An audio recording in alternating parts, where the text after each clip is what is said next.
Okay, this third little part in the basics of logs and ln deals with properties. So to tie this together, let's review your properties of exponents. And we're going to just stick to a couple basic properties. There are a ton of properties out there for this stuff. We're just going to do a few since we're kind of doing this whole online video learning thing. So hopefully you remember from Algebra 1, like if you had x squared times x cubed, what would you do to the exponents? Okay. Hopefully you remember that you're adding them. So if I had any exponent up there and I was multiplying, the rule would be to add them together, right? Well, what if I had like something with division? Do you remember the rule for division? Okay, did you put x to the fourth? So when we divide, if you think about it, 1, 2, 3, 4, 5, 6 on top, 2 on bottom, boom, boom, you have 4 left. So the rule is you subtract. So no matter what, if I was dividing whatever exponent divided by something else with a different exponent, the rule is I subtract them. Okay, the third rule that we're going to talk about is when you have a power to a power. So let's say you had x squared to the third power. Okay, do you remember what that rule is? That's kind of like having x squared 3 times. So 2, 2, 2, you can see you get x to the 6. So the rule is you multiply the powers. So if I had any power to another power, the rule is multiply. Well, these rules that we do for exponents actually follow the rules of logs. So if I have the log of a times b, okay, let's say I was just multiplying them, I could break that up with addition. Okay? If I had a divided by b, if I have a division, I could break that up with subtraction, just like I did with exponents. And if I had a log to a power, I can multiply those. So the way this looks is we actually write it out front. So I could look something like that. Now, this can be in any base. Right now I did it in base 10, but I could change these to base 3 and they would have to be base 3 all the way across. Or I could do base 4 if I wanted. I can pick whatever base I wanted to do this in, maybe base 5. Well, in an extension of this, ln is still a log. It's just base e. So those properties that we just did for log actually works the same way for ln. So if I'm multiplying, I can break that up by adding. I can expand that. If I am dividing, I can expand that one by subtracting. And if I have a power to a power here, I can multiply. Okay, so ln though is set as base e, so you can't change the bases on these because by definition it's in base e. So let's see how you actually apply some of these. And right now we are just doing the basics because eventually we'll use these to solve equations and maybe do some applications. But right now this is all just basic stuff. So the way I would do these, I'm going to expand. Notice it says expand, so I want to make it bigger. That means I want to incorporate the log more times than what's written.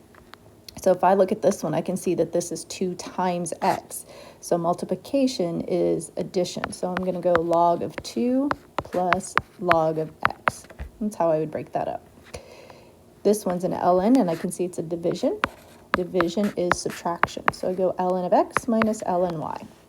So all there is to it. It's not a whole lot right now. It's just literally practicing a property.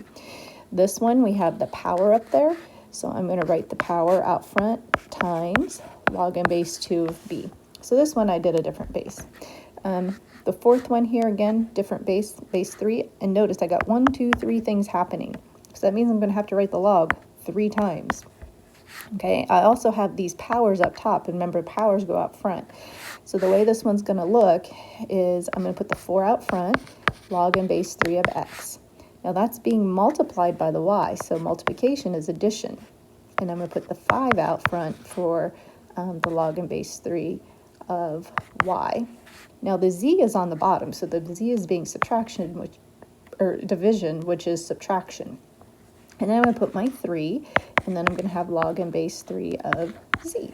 So you just break up each little piece of the problem using your properties. And again, I can kind of tell that I would have 3 logs because I have 3 different variables going on. Okay, one last one here. This one has a cube root. Remember, a cube root, that's the same as writing this to the 1/3 power. So keep in mind those roots are powers. So I would break this one up as 1/3 ln of 2. Now that's being multiplied by g, so I could go ln of g. From there, if I wanted, I could distribute. So I could say ln of 2, oops, I meant to put a plus sign there, plus 1/3 ln of g. Okay, so those cube roots, though, or square roots, keep in mind those are fractional exponents. So that's all there is to expanding. Again, not a whole lot to this. It's just practicing the little properties. Okay, let's go in reverse. Last little bit here. We're going to go from having multiple logs or ln's down to 1. So condensing means making smaller. So if I look at this one, I have a 7 and a 5 and it says add. Well, I know the property for addition is to multiply them. So 5 times 7, this one I can actually figure out and just put 35. Okay.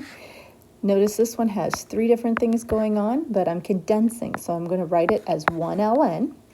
Notice the first part is a plus, so I'm going to take 3 and I'm going to multiply it by the y. The second part is minusing z here, so because that's minusing, I'm going to put it on the bottom, okay, because that's subtraction goes with division. Okay, here this one has some powers out front here. So those powers, remember, they have to go back up top. I also have a plus sign, which tells me I'm going to be multiplying. So I've got my log and base 2. I know the h is going to have a square and the k is going to have a 3. And because there was a plus sign, I'm actually multiplying those together. Okay. I usually don't put the dot. I just would leave it like that. Let's try out this last one. I can see that 1/3, and we saw that on that previous one. So I know that's a cube root. Okay. I can see that I'm subtracting, so I know d and q are going to be division. So I can do ln of d over q, and since that 1/3 is on both of them, I'm going to do the cube root around the whole thing. So that's the last little bit on these properties.